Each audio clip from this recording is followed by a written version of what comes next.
Yippee-ki-yay, motherfucker. Et non seulement t'es vulgaire, mais t'es ordinaire en plus. Dick Laurent is dead.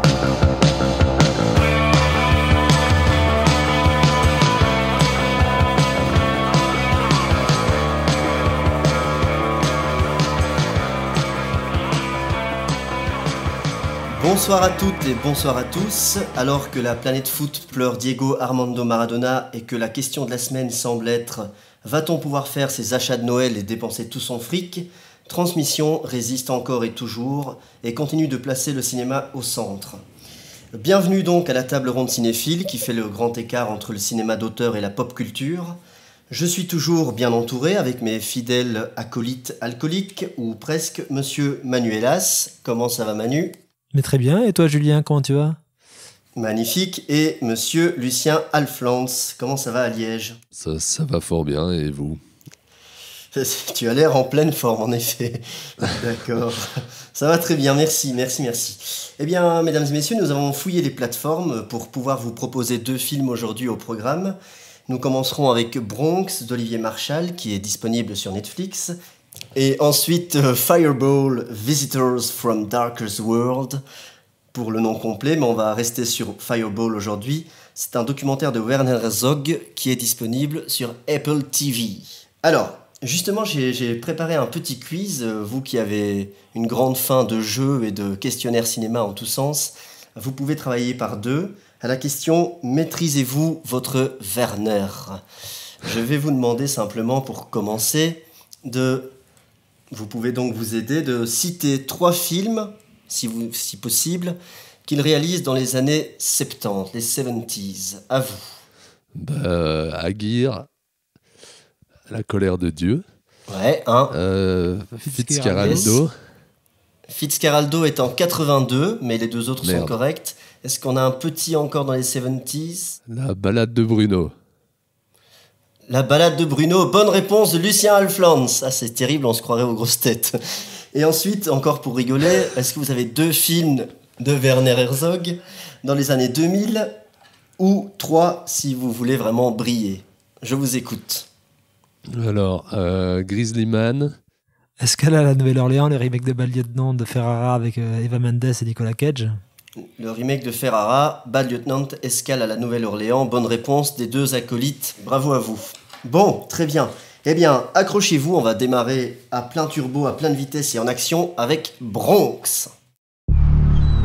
Je tenais également à remercier monsieur le maire de la ville de Marseille et à ce titre, je me dois de féliciter chaleureusement l'ensemble des effectifs de la BRI de nous honorer de leur présence pour la célébration qui est l'arrivée d'un nouveau grand patron de police dans une ville comme la nôtre. Une ville que nous adorons, mais dont nous connaissons malheureusement tous les dangers. Depuis quand tu mens ? On est tous dans le même bac à sable. On va tous morfler sur ce coup-là.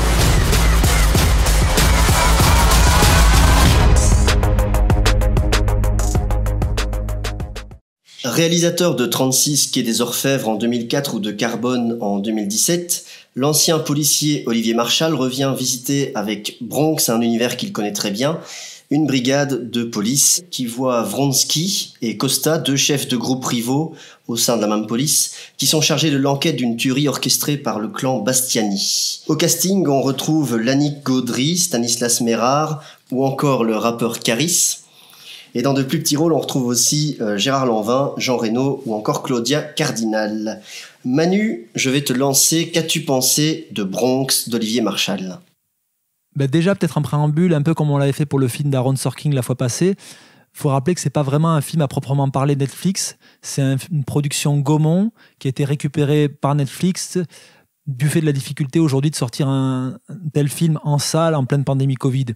Après, une fois qu'on a dit ça, et je vais peut-être être le seul autour de la table, ou du moins derrière mon écran, à penser ça ce soir, parce que je ne sais pas du tout quel est l'avis de mes petits camarades sur le cinéma de Marchal, mais j'ai quand même l'impression qu'il y a une sorte de malentendu autour du cinéma d'Olivier Marchal, qui est souvent un petit peu on va dire, dédaigné par la critique, qui le résume souvent un petit peu à ses punchlines, à ses grosses bagnoles, la dépression, l'alcool, une sorte un peu d'image d'Épinal ou de décorum qui constituerait ses films, alors que j'ai pas l'impression qu'on s'embarrasse de ce genre de questionnement quand on aborde d'autres cinéastes auteurs, puisque Olivier Marchal signe lui-même les scénarios de ses films, et on va pas avoir ce genre de positionnement autour du cinéma, et sans aucune comparaison artistique, autour du cinéma de Melville par exemple, qui était pourtant un cinéma sous haute influence à la fois américaine et asiatique. On va pas adresser ce genre de reproches à John Woo, son style hyperbolique, ses gunfights. Alors oui, on peut regretter effectivement que depuis 15 ans le polar français a pas réussi à s'émanciper du cinéma de Marshall, mais bon, j'ai pas l'impression qu'il soit le principal responsable de ça. Alors après, c'est vrai, on va pas se mentir, Bronx, c'est un peu un Marshall au carré. Donc si vous êtes déjà pas client de son cinéma, il y a peu de chances que ce soit le cas ici. Même si, à mon sens, son cinéma, il a quand même évolué, il a muté depuis les Lyonnais. C'est vrai qu'avec le succès de 36 quai des Orfèvres, on pouvait trouver que son cinéma était un peu tombé dans une forme de caricature, ou plutôt une forme de misanthropie, du moins. Particulièrement dans MR73 et surtout dans Braco, et qui a beaucoup, à mon avis, joué dans la caricature qu'on se fait du cinéma de Marshall, avec des antagonistes qui étaient souvent assez caricaturaux. Mais justement, depuis les Lyonnais, j'ai le sentiment qu'en se posant la question de filmer non plus le monde des flics, mais celui des truands, le flic ici devenant l'antagoniste, c'est quelque chose qui a un peu libéré le cinéma de Marshall et qui me semble aujourd'hui beaucoup moins centré sur lui-même et plus ouvert sur ses personnages, sur leur humanité à fleur de peau.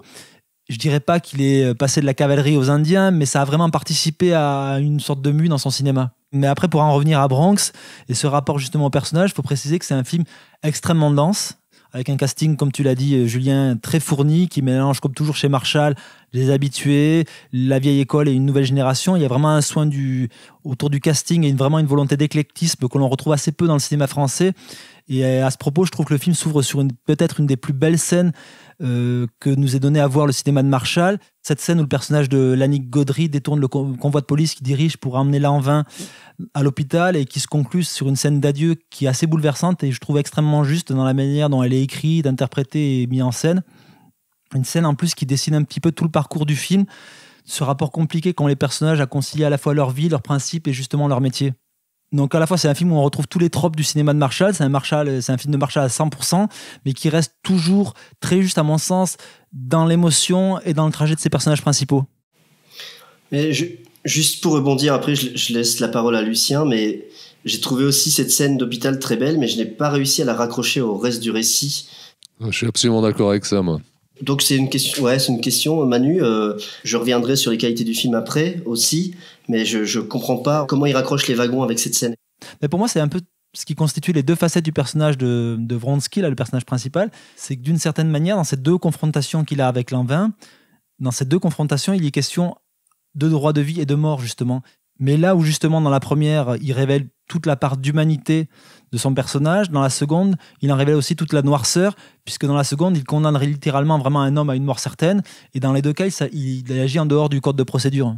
C'est en effet exactement comme ça que je l'ai vu. Je suis... alors moi, j'ai trouvé assez peu de qualité au film, mais cette scène post-générique dont parlait Manu plus tôt, je l'ai trouvé vraiment très jolie, et peut-être justement que ça a joué en la défaveur du film qui en a découlé. Maintenant, j'ai aussi eu un peu l'impression, j'irai plus loin que Julien, qu'en fait, ce personnage de Gérard Lanvin que j'ai trouvé bien, contrairement à beaucoup d'acteurs dans le film, c'est un personnage pivot qui ne sert en effet qu'à révéler, qu'à amener ces deux scènes, ou presque, ces deux scènes qui en disent un peu long et qui mettent un tout petit peu d'ambivalence dans ce personnage principal, et c'est bien le seul parmi les flics, qui sont en effet deux scènes intéressantes sans lesquelles, pour moi, le film filerait un peu droit dans un amas de clichés, en fait, qui ne pourraient à aucun moment faire dévier les personnages de leur trajectoire et peut-être proposer ces qualités de caractérisation dont parlait Manu plus tôt. Alors, on en a déjà discuté avec Manu, j'ai un peu du mal avec le cinéma d'Olivier Marchal, même si 36 quai des Orfèvres, voilà, probablement parce qu'Auteuil est Depardieu, et qu'en fait j'ai surtout beaucoup de mal avec l'écriture des dialogues, principalement chez Marshall, et je trouve que quand on a des gens comme Auteuil et encore plus Depardieu qui mettent ces dialogues en bouche, ça prend tout de suite une autre épaisseur. Ici, souvent, j'ai quand même vraiment du mal à y croire. Après, je trouve quand même qu'il y a des belles idées. Hein. Je parlais en effet la belle idée qui est tenue, je vais dire, c'est en effet cet écart de route en tout début de film avec Lanvin qui va retrouver sa femme mourante, qui est vraiment une très très belle scène, très très émouvante d'emblée. La descente en pleine cérémonie d'enterrement dans une église, je trouve ça, elle marche pas tout à fait, mais je trouve l'idée excellente. Même des petites choses, comme il y en a plusieurs pendant le film, une course-poursuite à poil, enfin ce genre de trucs sont des bonnes idées, mais je trouve qu'elles sont jamais bien exécutées. J'ai vraiment du mal avec les scènes d'action et les trajets, et ça dès le départ. Hein. Sur le trajet qui amène, où ils font cet écart de route pour amener Lanvin à l'hôpital, il y a un surdécoupage totalement inutile. Il y a au moins 6 plans sur 2 bagnoles et on te filme tout le trajet, là où la bagnole se gare, la bagnole tourne à gauche, la bagnole tourne à droite. Tu te dis un peu, mais bon, à quoi ça sert? Ça, pour le coup, Lucien, je suis pas vraiment d'accord avec toi. C'est justement quelque chose, à mon sens, qui me manque beaucoup dans le cinéma de genre français. C'est justement cette fétichisation des corps, des mouvements. Et je trouve que c'est quelque chose qui pêche souvent dans le cinéma de genre français, qui est beaucoup dans une retenue vis-à-vis de ça, alors que la fétichisation au cinéma, c'est vraiment une grande dominante du cinéma de genre en général. Et je trouve qu'à contrario, justement, quand tu parles justement de ce découpage autour des voitures, il y a aussi tout ce plan assez simple en apparence, où il rentre dans les voitures, où la caméra fait un va-et-vient entre les personnages. Il y a pour moi un vrai plaisir chorégraphique dans ce plan-là, dans la manière d'agencer à la fois les déplacements des personnages et de la caméra. C'est une manière toute simple de créer de l'action à partir de, on va dire, de presque rien. Et pour moi, il ne se réfugie pas derrière une mise en scène un peu minimaliste et naturaliste, un peu plombante, qui est un peu souvent l'apanage du cinéma français. Je suis absolument d'accord avec ça, du fait que ça manque au cinéma français et que du coup de le voir dans un film en soi c'est plaisant. Le problème c'est que d'abord Marshall il maîtrise quand même très moyennement et surtout c'est qu'il en fait beaucoup trop, un peu que c'est, je sais pas, son côté réactionnaire justement au climat du cinéma français. Il se dit bon, on voit jamais ça dans le cinéma français, du coup moi je vais le faire 4 fois plus que les autres, avec ce manque de maîtrise. Alors oui, quand John Woo en fait 4 fois trop, mais c'est John Woo. Enfin, tu vois, je veux dire, Olivier Marshall, c'est pas John Woo. Je pense pas qu'ils se prennent pour John Woo. Il y a quand même pas plus différencié que comme type de cinéma. Ces scènes d'action, pour moi, elles sont plutôt assez sèches. Il y a vraiment aucune volonté d'emphase ou lyrique dans ces scènes d'action. Elles vont vraiment droit au but. Il y avait peut-être ça à l'époque dans 36 quai des Orfèvres, notamment avec la mort de Daniel Duval. Mais là, on n'est vraiment pas dans la même esthétique. On est dans une esthétique beaucoup plus brutale. C'est brut, mais c'est aussi totalement illisible. Je pense à la descente qu'ils font dans cette espèce de petit bar au bord de la mer, là. Il fait des sautes d'axe au milieu d'un duel, mais du coup tu sais même plus, t'as un duel d'une personne face à face, tu sais plus qui est qui. Il y a des gens, enfin moi je comprenais rien à ces scènes-là, vraiment. Je suis pas tout à fait d'accord, parce que autant je peux avoir une réserve sur des grosses scènes d'action qui intervient au milieu du film et dont on parlera plus tard parce que je pense qu'elle est assez problématique. Autant moi cette scène de fusillade dans le bar, je la trouve justement qu'elle est déjà extrêmement bien installée, parce que justement elle joue avec une certaine ambiguïté qu'il peut y avoir entre les flics et les voyous et la frontière qui peut les séparer, avec notamment toute cette scène d'attente avant la fusillade qui est montée en parallèle avec les scènes d'intronisation du personnage de Jean Reno. Ça joue beaucoup sur cette ambiguïté-là pour faire monter la tension. Donc déjà, d'un point de vue narratif, moi je trouve que c'est une scène qui est assez réussie. Et après, du point de vue de l'exécution pure, j'ai pas du tout trouvé moi ça illisible, hein. Il y a effectivement une logique de chaos puisqu'il s'agit d'une attaque brutale et assez sanglante. Mais pour moi, il y a toujours une volonté de lisibilité. On n'est pas dans un plaisir chorégraphique qu'on pourrait avoir dans un pur film d'action.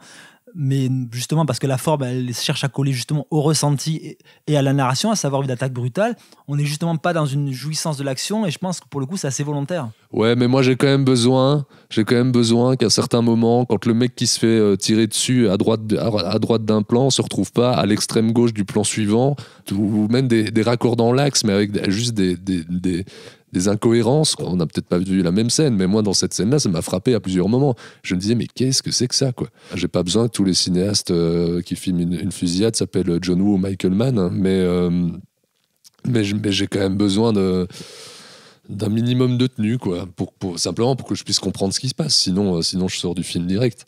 J'ai pas l'impression, en tout cas je pense pas qu'on ait vu le même film là pour le coup, parce que je trouve que Marshall quand même se situe dans le haut du panier dans ce domaine-là. Dans le cinéma français probablement. Alors ok, il joue sur la notion de chaos, mais à mon sens, c'est pas pour autant qu'il découpe n'importe comment cette scène. Je trouve pas du tout que la scène soit illisible, et je suis pourtant assez sensible à ces questions-là. Pour moi, c'est une scène qui est tout à fait en accord avec ce qu'elle raconte, qui a pour but de déstabiliser. Après, c'est vrai que ça fonctionne à mon sens beaucoup moins bien dans la grande scène d'action de nuit, qui est peut-être la scène d'action qui se voudrait la plus manienne. Là aussi, il y a une logique narrative de te perdre dans l'action, tout comme les personnages. Mais dans mon sens, ça fonctionne beaucoup moins bien parce qu'il y a un parti pris esthétique qui n'est pas tenu jusqu'au bout. Il y a une sorte de manque de radicalité qui l'empêche vraiment de dépasser la note d'intention. Elle est même presque explicitée par les personnages. Ce sentiment de perdition est presque explicité par les personnages dans le film. Oui, mais le problème moi, que j'ai avec cette scène, c'est qu'au final, je trouve qu'elle manque un peu de radicalité. Elle voudrait capter justement ce sentiment d'urgence, de chaos au sein de la nuit avec ces personnages qui n'arrivent plus à se situer les uns par rapport aux autres. Mais j'ai l'impression que c'est une scène qui a été tournée de jour et non pas de nuit. Elle me fait l'effet d'une nuit américaine en plus assez hideuse, pas très élégante. Mais pour le coup, je n'ai pas du tout le sentiment d'urgence qu'il devrait y avoir dans cette scène-là. Je reviens sur ce qui a été dit sur la distance par rapport à ces scènes et j'avais l'impression que dans ces scènes d'action, il y a quand même une sorte de pudeur. Alors le mot est peut-être un peu étrange, mais justement, c'est ce que disait Manu, c'est que il va jamais chercher à l'esthétiser et à la sublimer. Moi, du coup, ça m'a parlé. Je vous rejoins sur plusieurs points en fait, mais qui sont différents et sur lesquels vous n'êtes pas d'accord. Enfin, la violence, etc. On l'a. Elle est très très nette, très brute. Elle fonctionne très bien, je trouve. Mais j'ai comme l'impression que aujourd'hui, avec le contexte policier, les bavures, les problèmes, etc., j'ai comme l'impression que c'est un film qui date aussi déjà d'une dizaine ou quinzaine d'années et que le trajet des personnages entre eux, ça a été dit par petites touches, machisme et une certaine misogynie, une certaine virilité toujours exacerbée, me pose un peu problème par ailleurs. Moi, j'ai justement trouvé que c'était peut-être le point que j'ai trouvé le plus positif au film. Je vais le dire d'une manière légèrement teintée d'ironie, mais le film montre assez bien à quel point il faut être bas du front pour être ou flic ou gangster. Mais vraiment, j'ai l'impression que c'est presque un propos de. En fait, tant tous les personnages du film baignent dans un manichéisme rance et stérile et une vision du monde. Celle de Marshall, j'imagine, j'en sais trop rien, totalement passéiste et sclérosé. Au final, ouais, c'est pour moi un film qui fait du bien là-dessus, dans sa manière de montrer aussi l'envers d'un décor testostéroné au sein duquel personne ne se pose jamais les bonnes questions, en fait. Oui, mais c'est parce que, à mon sens, c'est des personnages qui ont passé un peu trop de temps à se mentir, au point de ne plus jamais arriver à concilier à la fois leur vie professionnelle et leur vie privée. C'est justement, je trouve, assez visible dans les relations avec les femmes, notamment, je pense au personnage de Catafilo et de la femme d'un de ses collègues, et qui justement va pas arriver à protéger. Et ça, c'est quelque chose qu'on retrouve un petit peu chez tous les personnages, puisque c'est un des ressorts dramatiques autour du personnage de Jean Reno et de la manière dont il est relié à la pègre, mais aussi celui de Vronsky et celui du personnage interprété par Catherine Marshall. Ouais, mais justement, regarde la gestion qu'en fait Mann dans Miami Vice ou dans Heat, justement, d'un rapport qui est vraiment très très semblable. De personnages qui sont extrêmement instinctifs, qui ne fonctionnent que par ça, que par la vitesse à laquelle ils avancent, que dans leurs relations aux femmes qui sont extrêmement... qui ont une vision du monde qui est assez manichéenne, une vision de la relation de couple et des femmes qui sont quand même extrêmement machistes. Mais le traitement qu'en a Mann dans le personnage de Niro ou même celui d'Al Pacino, d'ailleurs pour des raisons très très différentes dans Heat, sont absolument fascinants là-dessus. Moi je trouve que Heat est un grand film aussi là-dessus. Le personnage de Sonny Crockett dans Miami Vice, tout comme Ricardo... pareil, sont des personnages qui portent, c'est pas les personnages eux-mêmes, mais des personnages qui servent à porter un discours là-dessus, ce qui n'est jamais le cas dans aucun film de Marshall. C'est un peu facile de prendre Mann pour rabaisser autant Marshall. Oui, Marshall, il s'est jamais caché de son admiration pour le cinéma de Mann, mais bon, j'ai aussi l'impression qu'il s'en est affranchi depuis quelques années et qu'il fait aujourd'hui son cinéma. Moi, je trouve que par là, il prouve le contraire. Non, mais c'est parce qu'aussi il choisit de ne pas en faire une simple copie. On n'est pas dans Internal Affaires ou chez Androulo, par exemple. Là, il le réinvestit de son propre univers, de ses propres questionnements. Après, peut-être que ça ne te touche pas et je peux tout à fait le comprendre. Mais après, de là à ramener Mann pour rabaisser Marshall, je trouve ça assez petit et pas très élégant. Non, oui, d'accord. Je dis pas qu'il fait de l'imitation. Je dis juste qu'il vogue sur les mêmes eaux, quoi. Oui, mais des avatars de hit, on en a eu des centaines pendant des années. Ah et oui, ça c'est sûr. Marshall, il sait très bien qu'il n'est pas Michael Mann, il n'est pas à son niveau, mais bon, il n'y a pas quand même beaucoup de cinéastes, à mon sens, qui sont au niveau de Michael Mann. Donc déjà, la comparaison, elle est un peu pliée d'avance. En revanche, il prend les figures de son cinéma et il les réinvestit. Donc pour moi, aujourd'hui, la comparaison avec Michael Mann, elle n'a plus vraiment lieu d'être. Je ne sais pas, je vais faire de la provoque, mais pour moi, c'est un peu comme si tu résumais le cinéma de De Palma à une pâle copie d'Hitchcock. C'est vrai que je pense que c'est ça aussi. Je suis pas sûr qu'il faille le voir par le prisme de Mann dans des films pareils. Parce que... À aucun moment je le vois par le prisme de Mann. Je parlais d'un point précis qui est gênant dans ce film-là et qui, justement, est particulièrement fascinant dans une gestion qui est très différente, mais qui en même temps est similaire chez Mann. À aucun moment je vois le film dans son intégralité comme une copie ou comme un à côté, un sous-Mann, comme tu dis, mais il y a quand même un... Tu le vois pas comme un sous-Mann, mais au niveau croche-patte, tu pourrais concurrencer certains fonctionnaires de la police française. Très bien, merci messieurs. Je crois qu'on ne sera pas tous sur la même longueur d'onde et c'est pas grave, c'est ce qui fait la richesse du débat. Nous allons passer maintenant à Fireball de Werner Herzog. Meteorites have meaning. The task of humanity is to interpret what that meaning is. When a loved one departs this life to the next, that transition is done through this star. We do not know what in the future is coming at us. Untold numbers of these voyagers from afar are still on their way. In Hindu mythology, there is this idea of cycles of creation and destruction of the universe. A meteor impact can wipe out life, but also deliver the seeds of life.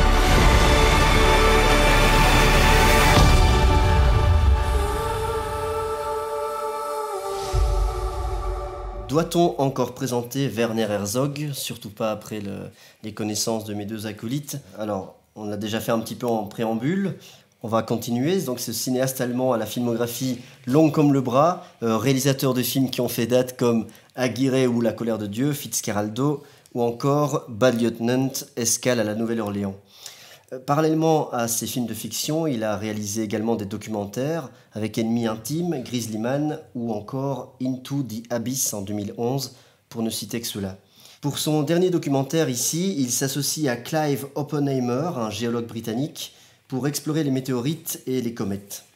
Donc c'est ce qu'on pourrait appeler un documentaire scientifique qui est quand même doublé d'une réflexion philosophique où les deux hommes vont sillonner plusieurs pays, de l'Australie à l'Inde, au Mexique, à la France, par la Norvège, et pour visiter les sites qui sont frappés par des chutes de météorites ou rencontrer des scientifiques, des profs d'université, des géologues qui vont pouvoir leur enseigner leur savoir sur le sujet. Lucien, qu'as-tu pensé de Fireball ? Pour nos auditeurs les plus assidus, il y en a peut-être qui se souviendront qu'en conseil, il y a peut-être quelques dizaines d'épisodes, je ne sais plus, j'avais un jour parlé de Into the Inferno de ce même Herzog, qui est un film très comparable à Fireball, même si je pense beaucoup plus tenu formellement. Mais j'y trouve les mêmes qualités et les mêmes défauts, peut-être un peu plus de défauts dans celui-ci que dans celui dont j'avais déjà parlé, mais moi je suis assez client du cinéma de documentaire de Herzog.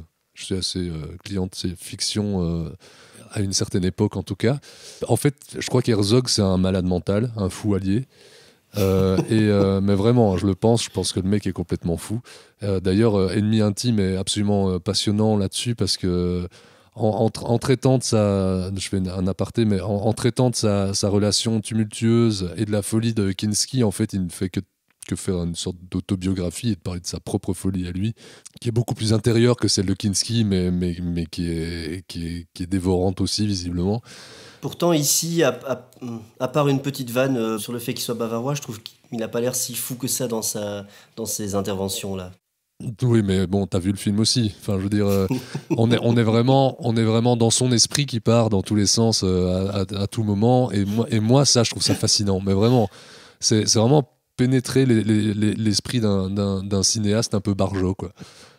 C'est une idée en plus qui est fortement accentuée par la manière de filmer qui est à la première personne, hein. mais qui est atténué de manière très intéressante par le fait, je trouve, que donc Herzog en fait se trouve en la personne de Oppenheimer, qui n'est pas Joshua, mais dont j'ai oublié le prénom, tu vas me le rappeler, Julien. Ouais, donc Herzog trouve un narrateur en cette personne un co-narrateur en cette personne de Clive Oppenheimer. Tu veux dire un petit peu à la manière de Clyde et Clint Eastwood dans Doute du Raiders, c'est ça? Ouais, exactement. Alors que lui-même prête sa fiction si singulière au off, à sa voix en off. Et je trouve ça assez malin, au final, d'avoir un peu... de donner un échafaudage ou une béquille à son esprit de jeune garçon fou. Moi, c'est toujours de jeune chien fou. Moi, Herzog m'a toujours fait penser à ça. Par contre, formellement, il est moins tenu que bien d'autres de ses autres documentaires avec lesquels il partage quand même une structure et ce mécanisme de la pensée dont je parle depuis tout à l'heure. Ici, comme dans Into the Inferno, vraiment le rapport macro-micro, pragmatique, philosophique, poétique, comme ça. Et en fait, j'aime beaucoup la manière dont, au final, en partant d'un sujet bien précis, qui est les volcans ou bien les météorites ici, il va finir par parler de politique, par partir dans des délires poétiques, par parler de philosophie, par parler de religion, par parler de gestion du monde, alors qu'en fait, à la base, il part d'un point très précis et pragmatique, et voilà, il s'envole autour de ça. Moi, j'aime plutôt ça. Herzog, pour moi, c'est tout ça, et c'est aussi ce qu'on retrouve déjà dans ses fictions au tout début de sa carrière. En fait, Herzog, il a comme certains grands écrivains, une envie, un besoin de découverte géographique et anthropologique. Et c'est peut-être pour moi, je le dis comme ça, j'y ai pas réfléchi, il doit y en avoir d'autres, mais c'est peut-être pour moi le plus grand cinéaste du voyage et de la curiosité de l'inconnu. Je le trouve super intéressant là-dessus aussi. Voilà. Après, concernant sa forme qui est un peu moins tenue, il en est très conscient lui-même. Je pense qu'il s'en fout un peu parce que lui, ce qui lui importe, c'est de faire des films et c'est de raconter ses histoires, en fait. Il y a même un moment où il en fait une blague au sein du film. Tu parlais de la blague sur ses origines munichoises, je crois. Mais là, il mêle ça à son propre film en parlant de la conscience qu'il a de la médiocrité de ses propres cadres en faisant une petite blague. Et voilà, je pense qu'en effet, Herzog est quelqu'un qui préfère la dramaturgie et la véracité que ces cadres contiennent plutôt que leur qualité propre. Ah, c'est marrant parce que moi, je ne l'ai pas du tout vu de cette manière-là, cette scène-là. Cette scène où il interrompt la conversation entre la géologue et Oppenheimer. Pour moi, ça participait justement avec l'idée que le film a tout du long de faire dialoguer ce que tu disais, ce micro et ce macro, où à un moment, ils sont peut-être en train de s'enflammer un peu sur une théorie de l'espèce et où lui, justement, revient d'une manière très terre-à-terre sur ses origines bavaroises. Je l'ai plus vu, moi, en tout cas, dans cette dialectique qu'à le film d'avoir à la fois toujours les pieds sur terre, mais de regarder vers les étoiles, vers un ailleurs. C'est sûr que c'est pas juste une blague privée de sens. Après, c'est vrai que pour le coup, j'ai trouvé ça beaucoup plus anecdotique lorsqu'il faisait une digression là, sur les écoles de cinéma en commentant la vidéo des scientifiques coréens vers la fin du film, avec ce personnage à l'arrière-plan. Là, à mon sens, je trouvais ça un petit peu hors sujet. C'est une scène, effectivement, qui est peut-être un peu à l'image du film, qui n'est pas toujours très tenue. Le film, lui, est tenu vraiment dans son propos, qui fonctionne par association d'idées, un peu comme des pérégrinations au gré des pensées de Herzog, un peu comme un road movie, un voyage intérieur ou spirituel, avec des personnages vraiment plus grands que nature. Ce sont vraiment des beaux personnages de cinéma et pas juste des scientifiques. Je pense notamment à cette visite assez lunaire et réjouissante au Vatican, tout comme ce moment qui est presque proche d'un film de science-fiction à Hawaï, là où on découvre ces deux veilleurs de nuit, ces deux héros du quotidien là, qui veillent sur la Terre pendant notre sommeil. Je trouve qu'il y a toujours vraiment des idées de cinéma constamment. Il y a toujours cette idée aussi de ramener cette exploration à une échelle vraiment humaine, alors que le champ d'interrogation est assez vaste. Alors après, c'est vrai que la forme est parfois un peu hétérogène, pas toujours très harmonieuse, mais ça serait quand même un peu voir le verre à moitié vide au vu de ce que le film propose. Il y a vraiment de belles idées de mise en scène. C'est vraiment un film qui prend pas du tout le spectateur de haut. Qui a un vrai propos. C'est le film d'un auteur. Ouais, tout à fait, et qui deal en plus avec des concepts qui sont parfois complexes ou abstraits et qui arrivent justement à les rendre complètement intelligibles, à te faire comprendre vraiment les tenants et aboutissants de sa pensée, sans pour autant tomber dans un aspect assez scolaire ou académique et qui toujours se questionne. C'est vraiment un film qui se questionne constamment. Ouais. Eh ben, comme je suis souvent non pas le plus jeune, mais le puceau de transmission, dans le sens où je suis souvent vierge de films. C'est la première fois que je voyais un documentaire, moi, de Herzog. Pardonnez ces lacunes, mais en fait, je rejoins un peu ce que tu disais, Lucien, sur le... J'ai ressenti justement un peu ce vertige ou cette sensation tu l'as dit avec le cinéaste des voyages et de l'exploration, c'est que je trouve assez fascinant le fait que c'est vraiment un docu, un film de curieux, de quelqu'un de passionné qui s'interroge et qui trouve beaucoup de choses fascinantes et qu'il traite avec ce désir d'apprendre. Non seulement il apprend au spectateur, mais on sent que lui et Oppenheimer, donc que les deux sont totalement curieux et ont une grande soif d'apprendre, d'avancer.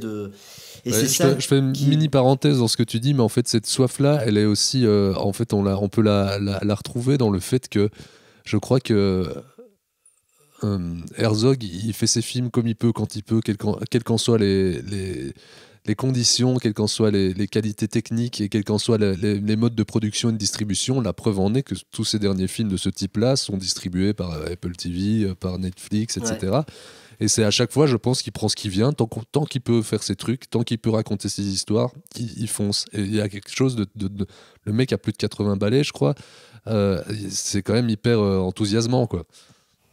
Ouais, tout à fait. Et voilà, c'est ce côté passionnel, obsessionnel que je raccordais au film qu'on a cité tout à l'heure, Aguirre, Fitzcarraldo, qu'on connaît bien, et on reconnaît en fait les obsessions et le travail d'un même cinéaste, alors même que le sujet et que le traitement est vraiment aux antipodes de ces films de fiction. On retrouve quelque chose d'assez passionnant qui m'a intrigué. Après, sur le film en lui-même, oui, effectivement, il y a des parties décousues. Je suis pas toujours complètement dans l'image avec lui, ni avec ce qu'il cherche. Et je pense que c'est un film qui va intéresser surtout ceux qui sont intéressés de prime abord par le sujet. Je sais pas s'il va aller chercher beaucoup de public plus large avec un film comme ça, par exemple. Je pense qu'il y a moyen. Hein. Tu sais, il y a quand même une volonté de s'adresser, à mon sens, à un public assez large, de faire preuve de pédagogie sans vraiment abandonner l'idée de faire un film de cinéma. Non, il est jamais élitiste, en effet. Il est même plutôt vulgarisant. Oui, il est vulgarisant, mais pas dans son aspect péjoratif, que pourrait avoir un petit peu ce terme. Ouais. Il est didactique, en fait. Il y a quelque chose ouais, effectivement, de donner, de faire la lumière sur des choses pas forcément faciles à comprendre. Je sais pas, la seule chose que je pourrais dire, c'est que je comprends ce que tu ressens vis-à-vis du sujet qui tombe un peu comme un cheveu dans la soupe, selon l'expression consacrée, Manu, avec la scène en Corée, pas en Corée, mais des Coréens, des chercheurs coréens, mais je la trouve assez belle finalement, justement, dans l'émotion que ça leur procure. C'est là aussi que je parlais de passion, c'est qu'on voit à quel point ces météorites sont absolument toute leur vie, et que toute leur vie est consacrée à la recherche, au travail, et que dès que quelque chose advient, c'est quelque chose d'immense pour eux. C'est assez beau. Ouais, ça c'est effectivement très beau, mais cette joie, elle est déjà présente auparavant, et toute cette curiosité des personnages, qui est une curiosité presque enfantine de tous les intervenants. Moi, je parlais plutôt de la digression que Herzog fait au moment où on voit un de ces chercheurs coréens qui s'adresse à la caméra, et au même moment où Herzog, il va un petit peu de son commentaire cinglant sur une certaine forme académique, de documentaire qu'on enseignerait dans les écoles de cinéma, et qui justement empêcherait une émotion un petit peu brute de surgir devant la caméra, alors que justement lui-même à ce moment-là, par son commentaire, il te sort complètement de cette émotion-là, alors que justement, ce qui est très beau et ce qui arrive très régulièrement à faire le film, c'est de te montrer cet enthousiasme justement de tous ces différents intervenants qui, malgré leur diplôme, leur titre ronflant, sont quand même restés de grands enfants. C'est le cas du jazzman norvégien aussi. Ouais, il a le chic pour aller chercher des profils aussi. Des personnages. Le jazzman qui cherche sur le toit et l'espèce de Wyatt Earp cow-boy qui s'improvise scientifique. Mais c'est assez rigolo de voir ça. Moi, il y a une chose qui qui est peut-être un détail, mais qui m'a plu, c'est la manière dont il utilise une musique pop avec, je pense, j'ai pas été vérifié à nouveau, mais il me semble que c'est le groupe Sigur Rós, qui va par exemple utiliser sur des images qu'on caractériserait plus de liées à une certaine mystique ou à ce genre de choses, et il va plutôt utiliser des chœurs type orthodoxe qui charrient une imagerie peut-être justement plus mystique, plus religieuse à des moments qui ne le sont pas, que je trouve intéressant et qui rajoutent à ce côté macro-micro toutes ces choses avec lesquelles il aime jongler depuis quelques-uns de ses docs. Oui, et puis on rappellera aussi que même si la forme, comme on l'a dit, n'est pas toujours tenue, ça reste du pur cinéma, avec des vrais moments de mise en scène, une mise en scène souvent assez poétique. Je pense par exemple au tout dernier plan du film, qui a pour moi tout autant une valeur symbolique que poétique, avec ce feu-là qui crépite en direction du ciel. Donc voilà, on a pu être un petit peu mesuré sur le film, mais ça reste un film passionnant en tout point. Eh bien, très bien, sur cette dernière intervention pertinente, nous allons maintenant passer au conseil, parce que je crois qu'un certain Harry a quelque chose à nous dire. Écoute, pourrieux, pour moi tu n'es qu'une merde de chien qui s'étale sur un trottoir. Et tu sais ce qu'on fait d'une merde de ce genre? On peut l'enlever soigneusement avec une pelle, on peut laisser la pluie et le vent la balayer, ou bien on peut l'écraser. Alors si tu veux un conseil d'ami, choisis bien l'endroit où on te chiera.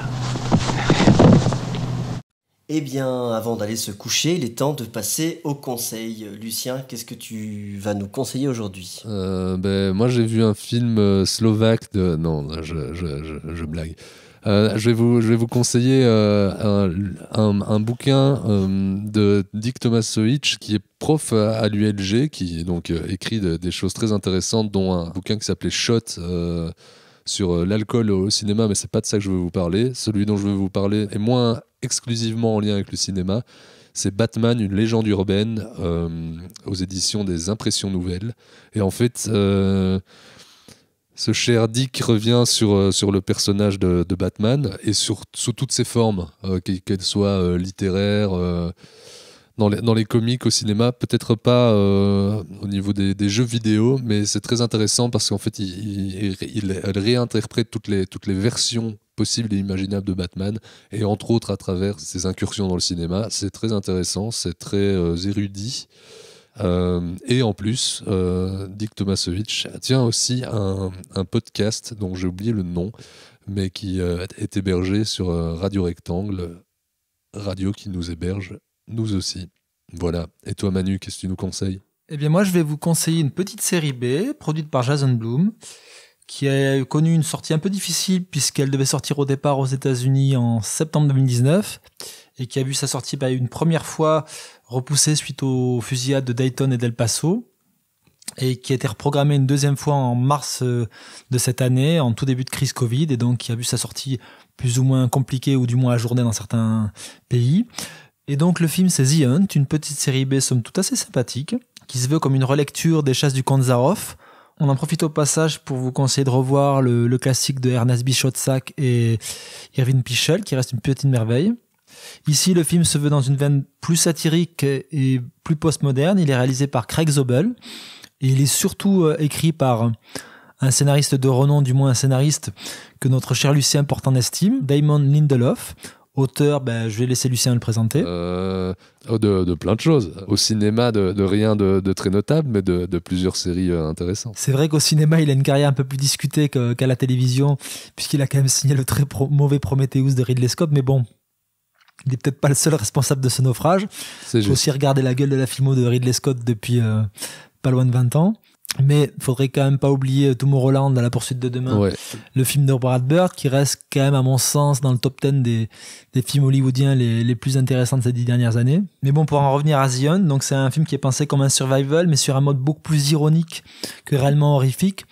C'est un film qui adopte une forme beaucoup plus postmoderne, qui voudrait un peu déconstruire les archétypes qu'elle utilise, un peu à la manière des précédents travaux de Lindelof. C'est une chasse à l'homme qui se déroule en Europe de l'Est, autour d'une bande de rednecks américains qui se réveillent au sein d'une forêt et qui se retrouvent pourchassés par de riches américains. Le film se voudrait être une satire à la fois du complotisme, des réseaux sociaux et jouerait à mettre dos à dos les victimes et les bourreaux. C'est notamment sur cet aspect-là que le film a polarisé le débat aux États-Unis, parce qu'on pourrait voir les victimes de cette chasse comme des avatars des électeurs de Trump, même si c'est à mon sens qu'en partie vrai, parce que le film reste quand même relativement ambivalent sur cet aspect-là, et c'est peut-être même justement une de ses limites, parce que justement une fois que le film a déroulé son programme plutôt ludique de déconstruction du genre pour y apposer un propos qui se voudrait beaucoup plus politique, avec un final qui tire un petit peu à la ligne et qui rappelle aussi certains écueils des travaux de Lindelof, qui peut avoir une certaine tendance à surligner son propos et son message. Mais bon, ça reste que malgré tout une série B tout à fait recommandable et suffisamment intéressante dans sa manière de jouer avec notre rapport d'identification avec les personnages principaux. Donc voilà, c'était en fait The Hunt, un film de Craig Zobel. Donc si vous l'avez raté au moment de sa sortie un peu mouvementée, c'est l'occasion de le rattraper. Très bien, très bien, très bien. Ça donne envie, Manu. Et je vais conclure en parlant de mon autre passion, celle du football. La planète ne peut pas y échapper aujourd'hui. Et je vais concilier, donc je vais parler de Diego Maradona, vous l'aurez compris. On peut revoir notamment le documentaire d'Emir Kusturica sur Maradona, qui n'est pas forcément recommandable, mais qui a quelques scènes très belles où on voit notamment Maradona chanter. Pour la petite histoire, quand je vois la fin du Traître, où le protagoniste principal de la mafia, je ne sais plus comment ça s'appelle, chante un karaoké totalement démuni, perdu, trop gros, trop vieux. Ça m'a toujours fait penser à cette image de Maradona. Mais on peut aussi revoir... Moi, ça aurait été plutôt Scarface, mais bon, c'est bizarre. Hein. Ouais, tout à fait. Il y a des parallèles à faire avec Scarface. Maradona est un peu le Tony Montana du football, en effet. Et on peut aussi reparler d'un film qu'on a chroniqué ici même, d'Asif Kapadia, le documentaire qu'il avait consacré aux joueurs, qu'on n'avait pas forcément adoré tous, mais qui est intéressant ouais. Justement pour comprendre un peu le personnage qui mêle vraiment un dieu, enfin, on peut dire un dieu ou un esthète du football, quelque chose d'immensément élégant, de presque angélique sur le terrain, et en même temps, on fait des blagues avec Montana, mais on n'est pas loin de ça, de ses relations avec la mafia, de ses excès, de sa vulgarité, il en a fait plus d'une. Donc voilà, pour saisir un peu ce clair-obscur qui est celui de Diego Maradona. Mais je crois que ce qu'on pourra faire de plus beau, c'est regarder ses buts, les amis. Voilà, Manu, je vois ton sourire figé. Ça a peut-être aussi, Julien, à voir avec le fait que mon amour du football se résume à coups de tête, et sinon après basta. Hein. Très bien, on va terminer là. Merci de nous avoir écoutés. N'hésitez pas à liker, commenter, partager, adorer, même aduler notre page Facebook, Twitter, Tinder, etc. Et nous-mêmes. On se revoit bientôt. Salut Manu, salut Lucien. Ciao. À plus.